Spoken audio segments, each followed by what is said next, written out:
Hey guys, what's up? Zijun here, and this is the Doogee Y6 Max, a 6.5-inch phone. Talk about big. It is cheaper than the Redmi 4 Prime, but it does fill a different niche in the phone market just because of how big the screen is. This phone does have pretty decent specs. It has 3 gigs of RAM, MTK 6750 processor, 4300 mAh battery, and a metal build as well. So let's see if this phone is worth your money. This phone is so big that it's unreasonable, at least to me. But then again, if you're watching this video, that probably means you're looking for a big phone, and in that case, this phone is a phone for you. For me personally, I couldn't use this phone properly, even with 2 hands, because of how big the phone was. I was constantly dropping it on my face, on the bed, dropping it everywhere pretty much. That being said though, it's actually pretty compact because there aren't a lot of bezels around the screen. The phone itself feels pretty premium as well because it has a metal backplate as well. However, the rest of the phone is plastic, but then again, I don't really have that many complaints about the build quality of this phone, except for the size, but then again, that's personal opinion and not objectively a bad thing. The screen is 1080p and it does its job well. Stuff generally looks clear and the colors are reproduced nicely as well. This screen will not blow your socks off, but it's definitely good enough for everyday use.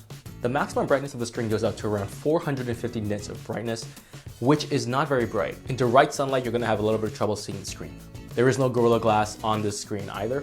But overall, I don't have many complaints about the display on the Doogee Y6 Max. We have 2 sets of speaker grills flanking the USB port, and audio is actually pretty decent. I was quite surprised. Volume-wise, it's not amazing.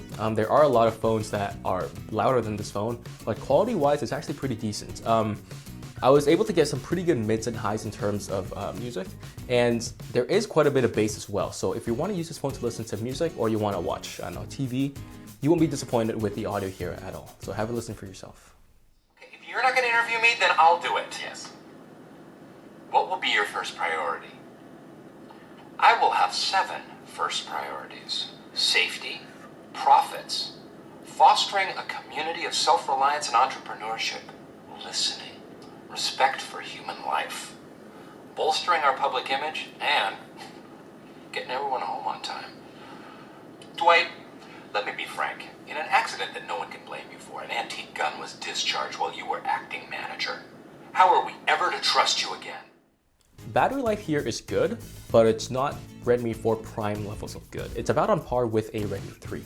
This means about 6 hours of screen on time a day, no problem. If you're a heavy user and you want to use it over 2 days without charging, that's going to be a problem because this phone probably can't take that. But there's also quick charging or Pump Express that you can use to charge up your phone in a pinch. We have Android 6.0 Marshmallow with a Doogee skin on top of it, but the skin is light enough that I can ignore it, even though I still dislike it. The fingerprint sensor on the back is quite accurate and fast, but it's not as fast as top-end flagships, for example, the Mi Note 2, or even my Z2 Plus I'm holding right now. It can launch apps and multitask pretty well, but it still does lag behind slightly my Snapdragon 820 Z2 Plus or the Mi Note 2. I can game pretty decently as well. I didn't see any major slowdowns when I was playing any games. There are some minor hiccups and stutters here and there, but overall it's nothing too great. You have 2G, 3G, and 4G network bands, and they work okay, but do check to make sure that this phone works under care because the network bands are slightly different from what you usually find in Chinese phones. Wi-Fi, Bluetooth, and GPS all work very well as well. We have a Samsung 3L8 sensor here in this phone, and it takes surprisingly good shots in daylight. I was expecting pretty bad photos, but here we actually get photos on par with the Umi Plus E, at least in daylight conditions. Color and detail is very good, but once you go into low light situations, it completely destroys the photo. There's pretty much no more detail, there's a lot of noise, and colors are pretty bad as well, obviously. The front-facing camera is 5 megapixels, so it's not very detailed. It's barely good enough for like Facebook and Snapchat. And in low light conditions, the pictures are just pretty bad as well. The video camera quality is actually not that bad as well. It's pretty good, but then again, it's also not a 4K camera.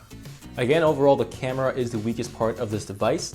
And then again, it's not anything out of the ordinary because that goes for pretty much any Chinese phone out there in the market. Overall, I'm pretty satisfied with the Doogee Y6 Max, but I will never use it as my daily driver. Not because it's an objectively bad phone, no.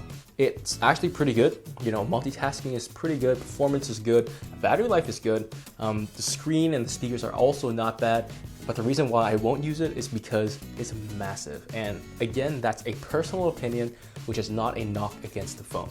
But if you, unlike me, would like to carry around a small tablet in your pocket and use it, I don't know where you would use it, but somewhere, then this is the phone for you. It's a great option, and I don't think you'll be disappointed. There are also other big phones out there, for example, phones from Doogee, or even the Doogee Y6 Max, which I did review, and I do think that this phone is actually slightly better than the Doogee Y6 Max because the camera is slightly better as well. Thanks so much for watching. Be sure to like, be sure to subscribe, and I'll see you guys in the next one.